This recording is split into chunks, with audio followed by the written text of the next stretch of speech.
할렐루야. 오늘도 하나님을 찬양합니다.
주님의 예수님 여기에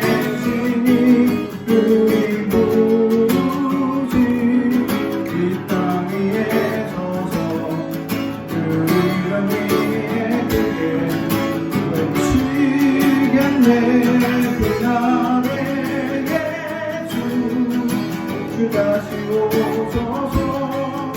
하늘과 땅 모든 것에 위엄 나타내리니 보좌 위 영광 길을 넘쳐서 그 이름을 부르며 내 찬양 되겠네.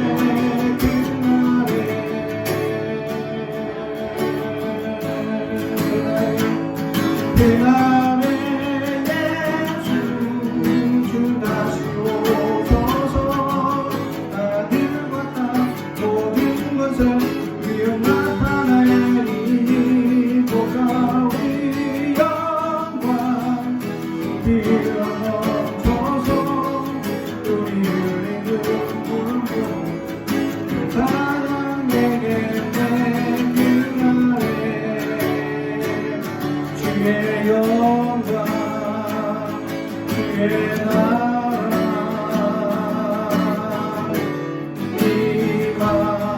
임하겠네.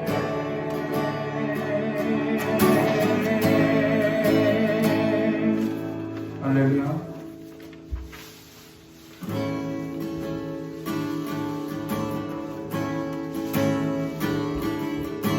하늘에 계신 우리 아버지, 온 땅에 가득한 그 사랑, 내 영혼이 기뻐합니다. 내 영혼이 찬양합니다. 하늘에 계신 우리 아버지, 가득한 그 영광, 내 영혼이 노래합니다. 내 영혼이 경배합니다. 모든 영광과 존귀와 능력이 우리 하나님께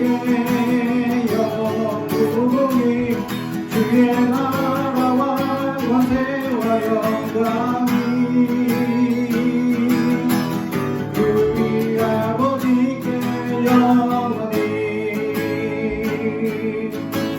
하늘에 계신 우리 아버지,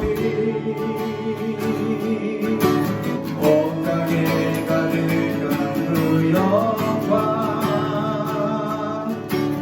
내 영혼이 기뻐합니다.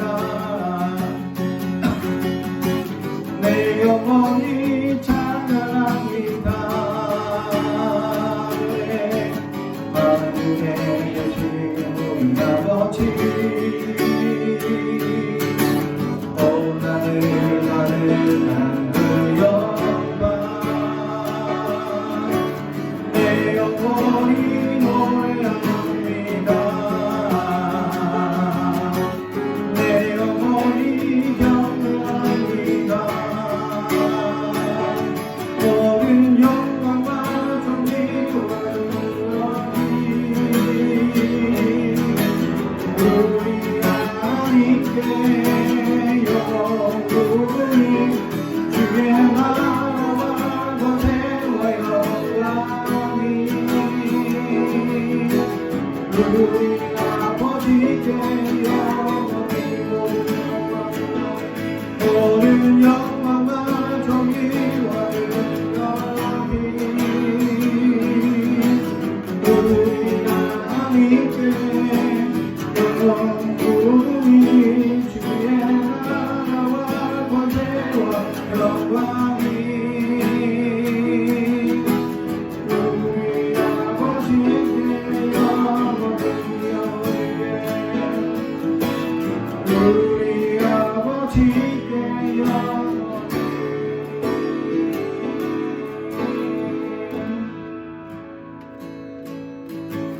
누구나 무거운 짐을 신고하는 길, 아무도 그를 알 수 없네.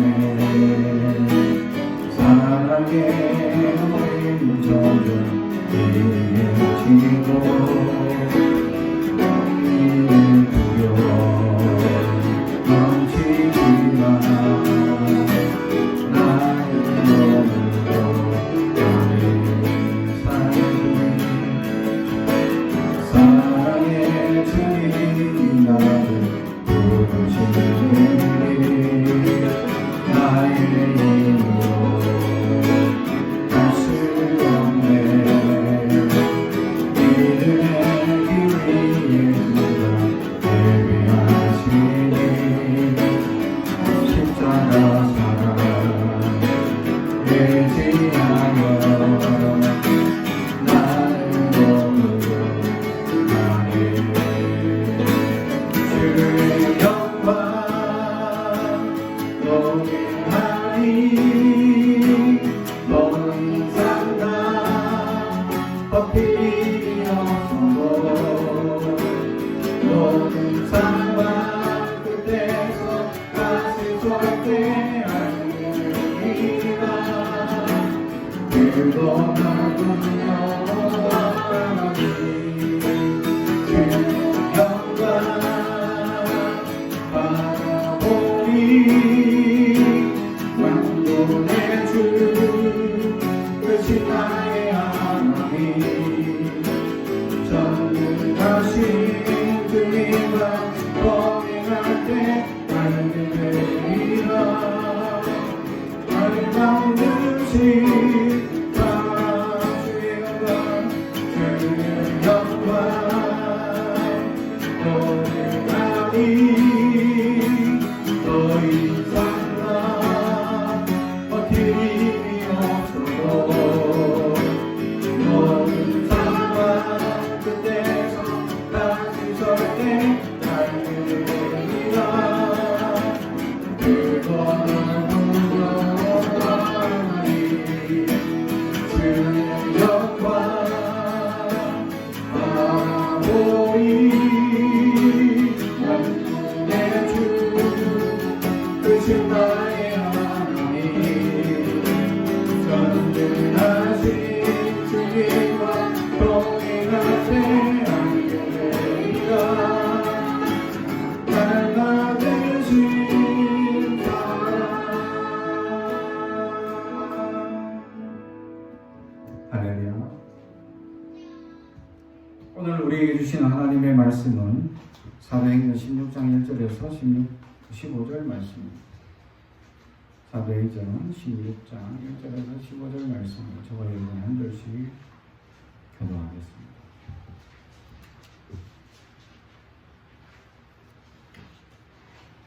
신약성경 제성경으로는 215페이지입니다.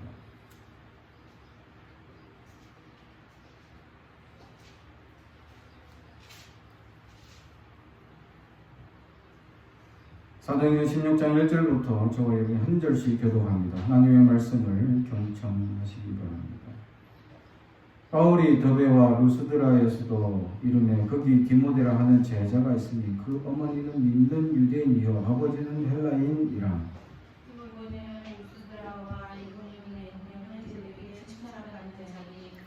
바울이 그를 데리고 떠나고자 할새 그 지역에 있는 유대인으로 말미암아 그를 데려다가 할례를 행하니 이는 그 사람이 그의 아버지는 헬라인인 줄 다 알미더라.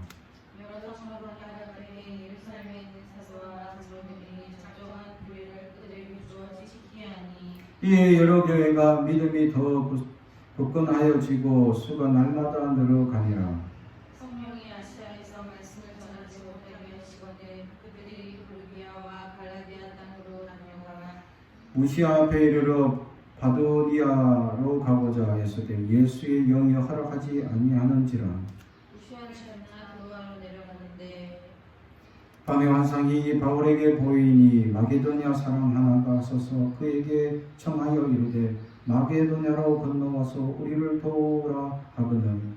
바울이 그 환상을 보았을 때 우리가 곧 마게도냐로 떠나기로 했으니 이는 하나님이 저 사람들에게 복음을 전하라고 우리를 부르신 줄로 인정함이라.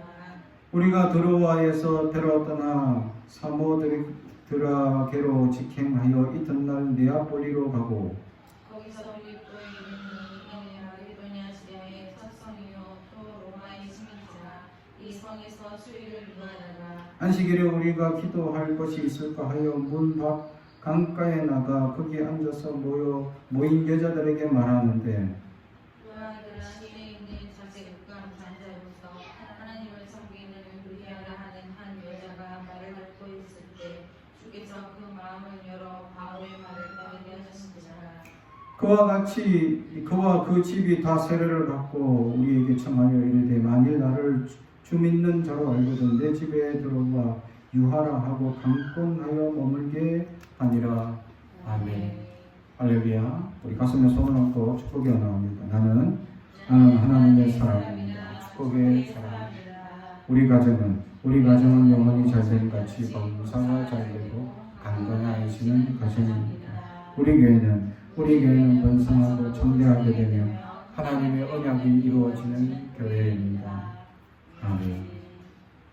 오늘 말씀의 제목은 만남입니다.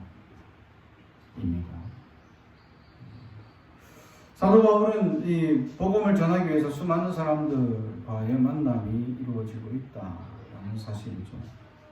그 만남들 속에서 수많은 사람들이 어떤 사람들은 의로운 사람, 어떤 사람들은 배도하는 사람, 어떤 사람들은 자신을 배신하는 사람, 또는 사도 바울과의 잘못된 만남도 있죠. 그래서 결국 자신을 죽이려 하는 사람도 있다는 사실. 오늘 찾아갔던 이 지역은 원래 사도 바울이 늘 전에 한번 찾아갔다가 돌에 맞아 죽을 뻔한 지역이기도 합니다. 유대인들이 강하게 이곳을 지배하고 있기도 하고 또 이 지역을 유대인들이 강하게 모여 있는 곳이기도 합니다. 그러기에만 사도 바울 입장에서 이것을 다시 방문한다는 거 쉽지 않습니다. 내가 돌마다 죽을 뻔한 지역입니다. 그러면 다시 전도하라고 갈 수 있겠습니까? 여러분 같으면 갈 수 있습니까? 저도 한번 선교를 하다가 죽을 뻔한 일이 있었습니다. 죽을 뻔했는지 하여튼 큰 사고를 당할 뻔했죠. 내가 청년 때 단기 선교를 갔는데 그때 이제 단기 선교를 갔던 팀 원들이랑 이제 그때 찌푸니를 서로 나눠 타고 가는 중에 하필 내가 타고 있던 찌푸니가 이 바규어라는 지역을 가면서, 바규어는 이 필리핀 지역에서 좀 이제 산 위에 있는 지역입니다. 그러다 보니까 이제 산을 올라갔다가 내려갔다 하면서 자꾸 능선을 타야 되는 그런 지역이 많습니다. 그 차가 이제 올라갔다 내려갔다 하는 중에 갑자기 이제 그것도 이제 저희가 밤 늦게 새벽인가 이렇게 차를 탔기 때문에 늦게 이동을 했었습니다. 그 새벽에 도착했죠. 밤새 차를 타고 이동을 하는 거리였죠. 그래서 제가 그때 조장이었고 제 팀원들이 이제 이렇게 한 10명이 이제 같이 타고 있는 지푼이었습니다.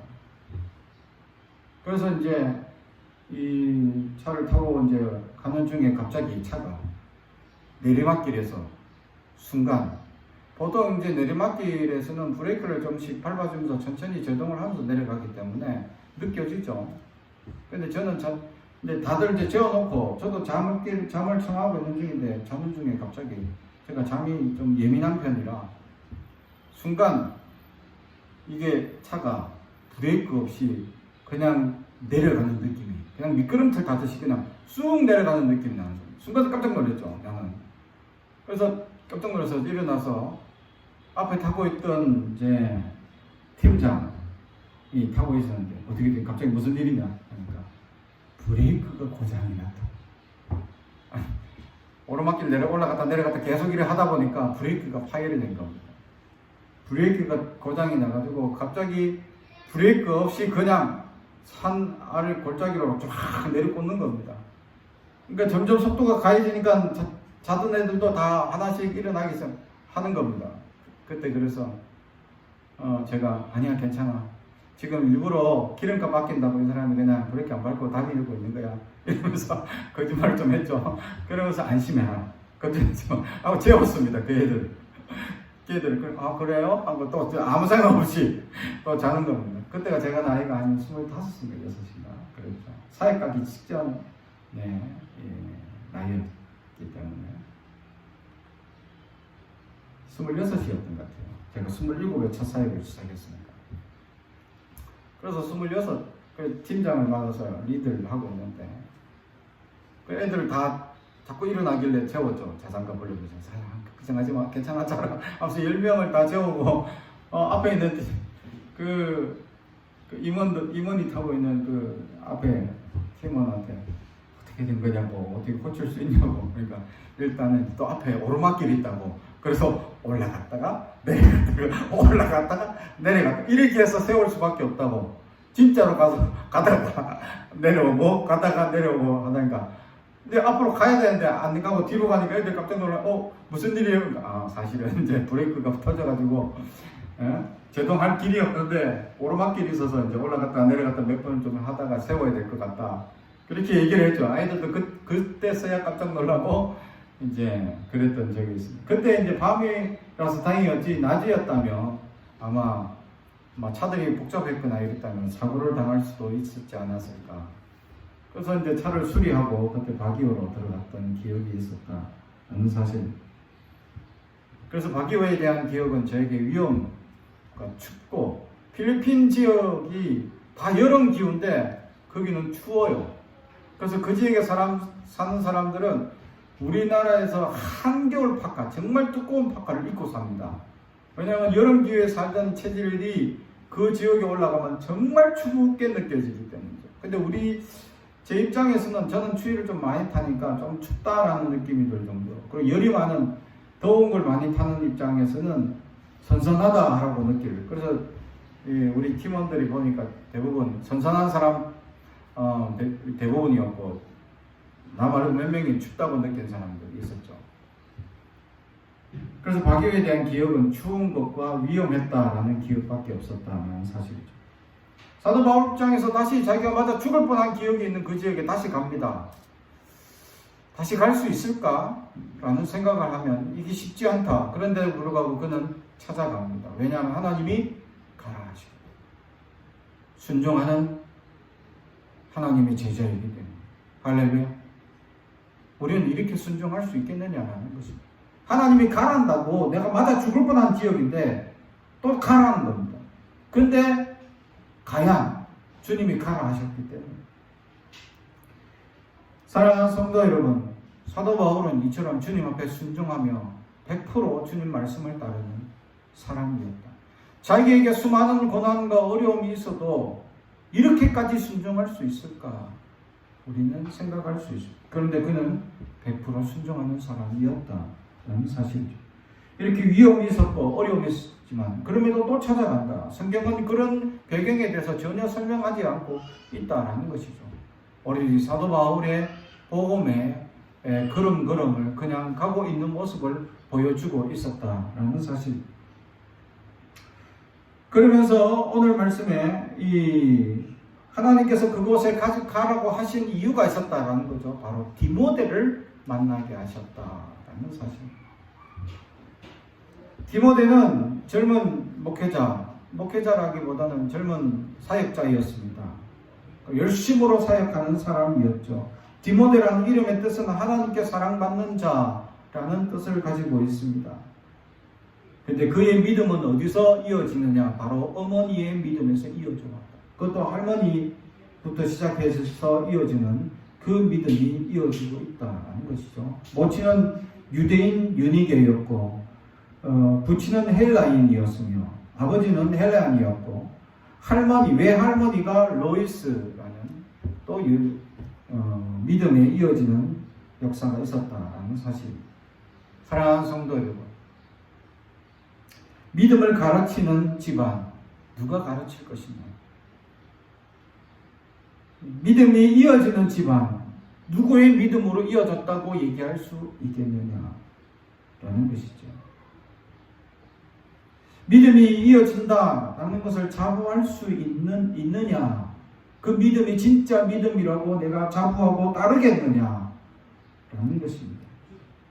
근데 디모데는 그 믿음이 진짜인 줄 알고 부모님의 믿음, 특히 어머니와 외할머니의 믿음을 믿고 쫓아가는 사람이었다라는 사실. 아버지처럼 그냥 헬라인으로 살 수도 있었습니다. 그런데 그는 어머니 유대인의 믿음으로 그 하나님을 믿고 살아가고 있었고, 그에게 예수를 전하자, 그가 예수를 믿는 제자가 되었다라는 사실입니다. 그리고 그는 이후부터 그를 데리고 다닙니다.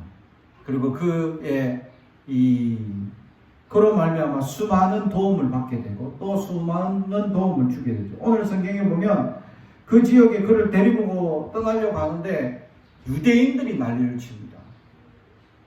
유대인인 바울 선생이 어떻게 헬라인 사람을 데리고 갈 수 있느냐라고 얘기를 하는 거죠. 디모데가 헬라인 아버지였기 때문이죠. 그래서 아버지 때문에 헬라인이다라고 얘기하는 그들에게 그는 바로 할례를 하게 됩니다. 사도 바울이 가장 싫어하는 게 할례였고 교인들마다 할례에 대한 비판을 하며 할례를 강조하는 이들에 대해 거짓 선생이라고까지 얘기하는데 디모데에게는 할례를 해줍니다. 왜냐하면 그것 조건 때문에 수많은 핍박과 환난을 피해갈 수 있기 때문이죠. 그렇습니다. 굳이 부딪혀서 싸우지 않아도 될 일을 굳이 싸우지 않는다는 것이죠. 사도 바울이 디모데에게 세례도 주고 그에게 이렇게 할례도 행하는, 그래서 그에게 진정한 스승이 되고 또 나중에 디모데서를 통해서 또 고린도 교회 교인들에게 디모데를 소개할 때 이렇게 얘기합니다. 나의 사랑하는 아들이라. 할렐루야. 영적인 아들로 그를 세워주고 있었다라는 사실. 그렇습니다. 정말로 영적인 아들처럼 정말 스승으로 여기고 섬기면서 그렇게 순종하는 사람이 있었다라는 사실이죠. 그러면 디모데는 어떤 성품을 가졌기에 사도 바울의 역사 가운데 순종을 했었을까라는 사실입니다. 이 사도 바울의 성품을 보게 되면 사람들에게 좋은 평판을 듣고 아주 온순하고 인정받는 사람이었다. 사람들에게 이미 그 지역에서 이 사람은 최고라고 인정받고 있는 사람이었다라는 사실이죠. 더욱이 성격이 굉장히 유순한 성격이었다라는 사실이죠. 또한 디모데 전후서에 보게 되면 사도 바울이 그에게 권면하기를 몸에 있는 병 때문에 포도주를 조금씩 먹으라 라고 얘기를 할 정도로 그는 몸이 유약한 사람이었다는 사실이죠. 몸도 유약한 데다가 성격까지 유약한 사람이었습니다. 어찌 보면. 그런데도 불구하고 사도 바울은 그를 제자 또는 아들까지 여기며 고린도 교회에 보냅니다. 고린도 교회에 왜 보냅니까? 고린도 교회에 지금 사도 바울에 대한 사역에 대한 문제점 또 질문을 끊임없이 던지는 그 문제를 가지고 있었습니다. 고린도 교회에 사도 바울이 전에 가르쳤던 가르침과 지금의 가르침이 조금 바뀌어 있는 것에 대해서 의문을 가지고 사람들이 여러 가지 질문한 그것이 고린도 교회입니다. 그리고 고린도 교회 다른 사도 바울이 전도한 교회들마다 많은 구제 헌금을 헌금하여서 이 예루살렘 교회에다가 구제를 하게 했지만 고린도 교회만큼은 안 했다라는 거죠. 그래서 사도 바울은 제발 좀 해달라고 눈물을 흘릴 정도로 호소하고 있었다라는 사실입니다. 그 정도로 고린도 교회인 사람들이 어쩌면 신앙이 단단하게 박혀 있음에도 불구하고 어쩌면 그 신앙이 사도 바울에게 아주 호되게 질문할 만큼 강경한 입장이 아니었나라는 거죠. 교회가 그렇게 강경하고 이렇게 강한 입장을 띠고 있는 그 교회에 사도 바울의 문제를 해결하기 어려운 그 교회에 디모데를 보내게 됩니다. 그런데 그 모든 문제를 디모데가 해결합니다. 할렐루야. 그래서 사도 바울이 지금까지 가로막혔던 어려움이나 문제들이 다 해결되고 고린도 장로들이 와서 그 헌금 구제 헌금을 예루살렘 교회에 전달하게 되는 역사가 있게 된다는 사실입니다. 사랑하는 성도 여러분, 그렇습니다. 디모데는 그런 사람이었습니다. 사도 바울 선생의 모든 문제가 일어날 때마다 뒷수습을 다 해주는 사람이었다는 사실이죠. 참 이런 어쩌면 부격자 역할을 아주 충실하게 100% 잘 감당하는 사람이 아닌가 생각해봅니다. 저도 어느 교회 부격자로 있을 때 그런 일이 있었습니다. 담임 목사님이 신방을 했는데 설교 말씀을 굉장히 애매모호하게 설교를 하신 겁니다. 이걸 잘못 들으면 굉장히 이 집을 혼내는 것 같고 잘 들으면 이 집이 굉장히 이제 충성되는 종이니까 더 충성하라는 채찍 같기도 하고 이게 참 혼란스러운 말씀을 하신 거죠. 근데 이제 받는 입장의 집사님 가정은 이걸 혼내는 걸로 들은 겁니다. 그래서 어떻게 목사님이 내가 이 교회 몇십 년을 내가 섬겼는데 어떻게 나를 이렇게 혼낼 수가 있냐, 내가 지금 뭐 부끄러운 게 있냐 하면서 굉장히 원망하고 한탄을 하는 겁니다. 그래서 제가 가서 수습을 해야 되죠. 그래서 사실은 목사님이 혼낸 게 아니다, 너무 잘하고 있어서 더 척짓질한 거지. 예수님도 성경에 연단에 대해서 말씀하시면서 그렇게 연단하라고 우리에게 말씀하고 있지 않느냐, 그런 의미에서 말씀하신 거다 하고 그 가정을 위로했던 적이 있었습니다. 그리고 그러자 그 가정이 다시 회복되고 다시 열심히 순종하는 모습을 보게 됐죠. 그렇습니다. 디모데는 그런 사람이었습니다. 어찌 보면 사도 바울은 좀 너무 강직한 사람이었죠. 부러질 대로 부러질 수 있는 사람이었습니다. 마가의 입장에서 봤을 때는 마가는 선교 여행을 하다가 중간에 포기한 자였습니다. 2차 여행 때 그를 절대로 데려가지 못하는 사건 때문에 바나바와 헤어져야 하는 사건이 있었죠. 바나바는 자기를 지금 이 선교 사역자로 또 사도로 세워주는 아주 큰 조력자였습니다, 사실. 근데 이 조력자와 헤어질 정도로 마가와의 문제를 강하게 질문하고 거부하는 그런 사람이 바로 바울이었습니다. 물론 나중에 사도 바울은 로마서에 보면 마가를 불러오게 되고 마가를 통해서 성경책도 가져오라고 부탁을 하고 마가를 그렇게 애틋하게 부르는 모습을 보게 됩니다. 그럼에도 불구하고 초기에는 아주 강직한 모습을 보이고 있었다는 사실.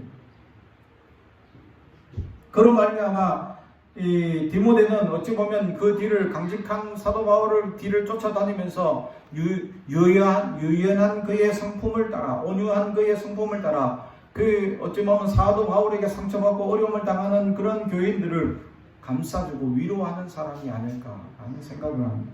어쩌면 두 사람의 콤비는 굉장히 잘 맞는 콤비가 아니었을까. 근데 하나님께서 두 사람을 만나게 해주고 있었다. 할렐루야. 그렇습니다. 사역은 혼자 하는 것이 아닙니다. 하나님의 교회는 함께 섬겨 나가는 것입니다. 서로가 부족한 점이 있을 줄 압니다. 그러나 교회는 서로의 부족함을 까발리는 곳이 아니라 감춰주고 이해해주고 받아주고 인내해주는 장소가 교회이기 때문입니다. 교회는 그래서 서로를 위해서 기도하며 서로를 세워주는 곳이 교회입니다. 교회는 그러므로 서로의 만남을 귀하게 여기고 서로를 축복하는 장소가 교회입니다. 그래서 교회는 그런 만남이 계속 이어지는 장소가 교회가 될 수 있길 주님의 이름으로 축복합니다. 오늘 말씀의 두 번째 만남이 또 이루어집니다. 사도 바울은 바로 이 자주장사 루디아를 드디어 만나게 되죠. 사도 바울에게 있어서 가장 큰 도움을 주는 사람 한 사람을 꼽는다면 바로 자주장사 루디아입니다. 자주색 장사 루디아죠.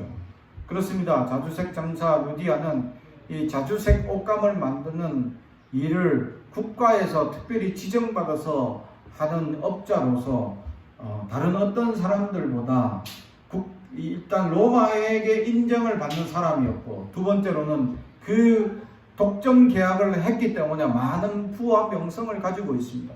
자주색 옷감을 로마에게 있어서 황제를 상징하고, 황제가 이 신하들에게 아주 큰 공을 세운 신하들에게 하사하는 하사품입니다.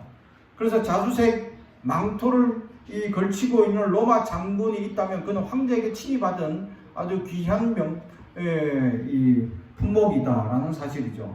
이 자주색은 바로 황제에게만 납품하는 국가의 중요한 사업이었다라는 사실이죠. 그래서 황제 주변의 사람들만 걸치는 초고위 귀족들만 누릴 수 있는 그런 옷감을 만드는 사람이었습니다. 최고급 옷감을 만드는 사람이고 최고급 옷감의 소재를 만드는 일을 하는 사람이었습니다. 그런데 이것을 만들기 위해서는 이 자주색 조개를 해서 피를 내서 상처를 내서 자주색을 뽑아내는 이 일이 쉽지 않은 일이 되었다라는 사실입니다. 그런데 드디어 오늘 이 자주색 장사 루디아를 만나게 됩니다. 사도 바울은 수많은 지역에 여행을 하고 수많은 사람들을 만나고 수많은 지역에 나가면서 그는 일체 자기가 전도한 교회에다가 헌금을 요구하거나 자기에게 비용을 요구한 적이 없습니다. 그래서 사도 바울은 여러 성경의 거짓 교사의 대명사를 비용을 청구하는 교역자들을 표현하고 있었다는 사실입니다. 내가 원래 유대인 입장에서 선생, 랍비 또는 가르치는 입장에서는 또 예수님 또한 그렇게 가르쳤죠. 내가 가는 지역에서 먹고 마시는 그 권리가 있다. 그래 당연히 먹을 수 있고 또 잘 수 있고 그런 장소를 마련해 줘야 합니다. 그런 돈을 해줘야 합니다. 그런데 거짓 교사들이 갈라디아 교회나 이런 교회들이 내가 이 교회 와서 내가 너희들 가르치니까 내가 먹을 권리 또 잘 권리 이런 비용 청구를 하고 있는 사람들이 있었다는 것이죠. 많은 사람들이 있습니다. 특히 유대인 중에. 왜냐하면 그들은 거짓 가르침을 하고 있습니다. 그 대표가 바로 할례와 바로 율법을 가르치고 있었다. 엉뚱한 것 가르치는데 또 자기들 권리까지 주장하고 있는 사람들이었다는 거죠. 그래서 거짓 중에 가장 거짓이었다고 거짓 교사라고 사도 바울은 이야기합니다. 그런데 사도 바울은 고린도 교회를 얘기하면서 자기는 한 번도 어느 지역에 가서 어느 교회든지 자기가 전도하는 교회에서 비용을 청구하거나 받은 적이 없다고 당당하게 얘기합니다. 왜냐하면 그는 스스로 이 벌기도 했기 때문입니다. 대부분 스스로 버는 경우가 많았고 두 번째는 자주장사 루디아 이 사람이 모든 비용을 대주었기 때문이죠. 그로 말미암아 이 자주장사 루디아 가부였던 이 루디아는 사도 바울에게 어마어마한 비용을 다 대줍니다. 심지어는 빌립보 교회의 전체 구제 헌금 중에서 3분의 2를 루디아가 그냥 혼자 다 감당합니다. 근데 지금까지 전도한 교회들 중에서 가장 많은 헌금의 양, 가장 많이 도와줬던 교회가 어디냐? 빌립보 교회라고 칭찬합니다. 근데 자기가 전도한 지역의 교회 중에 가장 작은 교회가 빌립보 교회라고 얘기를 합니다. 가장 작은데 가장 많은 헌금을 했고 가장 많은 예루살렘 구제 헌금을 한 교회가 빌립보 교회. 그게 바로 자주장사 루디아 때문이었다라는 사실. 사랑하는 성도 여러분. 그렇습니다. 사도 바울은 자기 사역에 이렇게 루디아의 도움이 아니었다면 어쩌면 사역에 엄청난 고난이 더 많이 있었을 줄로 압니다. 그런데 그는 루디아를 만남으로 말미암아 자기의 모든 어려운 문제들이 많은 도움을 받게 되었다는 사실. 그것이 하나님께서 만나게 하셨던 역사였기 때문에 사랑하는 성도 여러분, 하나님께서 만나게 하십니다. 하나님께서 사람들을 만나게 하시고 그때마다 그 사람들을 사용해서 우리에게 하나님의 뜻을 보여주시기도 하고 있다는 사실. 우리에게 그런 만남들이 수많은 만남들이 있었다는 사실. 사랑하는 성도 여러분, 주님의 이름으로 섬기는 그 섬김들이 하나도 땅에 떨어지지 않는다는 것이 하나님께 다 쌓여서 상급이 될 줄로 믿습니다. 우리는 오늘도 또는 내일도 이번 한 주간도 어떤 사람을 만날 줄 모릅니다. 그런 사람들 만남을 귀하게 여기고 주님 안에서 그들에게 복음을 증거하고 제자를 삼아 나가고 그들에게 하나님의 뜻을 가르치며 또 주님께서 말씀하시는 대로 순종하는 우리가 되길 주님의 이름으로 축복합니다. 기도하겠습니다. 사랑하는 저희가 되가신 아버지 하나님 감사합니다. 오늘도 우리에게 말씀을 주시니 감사합니다. 주님, 우리에게 끊임없이 만남을 주시는 아버지 하나님, 사도 바울과 같이 이런 디모데의 귀한 만남, 또 루디와 같은 아주 소중한 만남들이 우리 삶에도 일어나게 하여 주시옵소서. 또한 우리에게 도움이 필요한 이들의 만남도 있을 줄 압니다. 그들을 향하여 우리가 나아갈 수 있도록 도와주시고 붙잡아 주옵소서. 특별히 아버지 하나님, 병마로 힘들어하는 가정들이 있습니다. 주께서 위로하여 주시고 축복하여 주시며 하나님의 놀라운 은혜로 세워 주시옵소서. 경제적인 어려움으로 눌려있는 가정들마다 하나님께서 불쌍히 여기시며 하나님께서 해결하여 주시고 아버지 애바다하고 열어 주시옵소서. 주님께서 함께하여 주시는 놀라운 은혜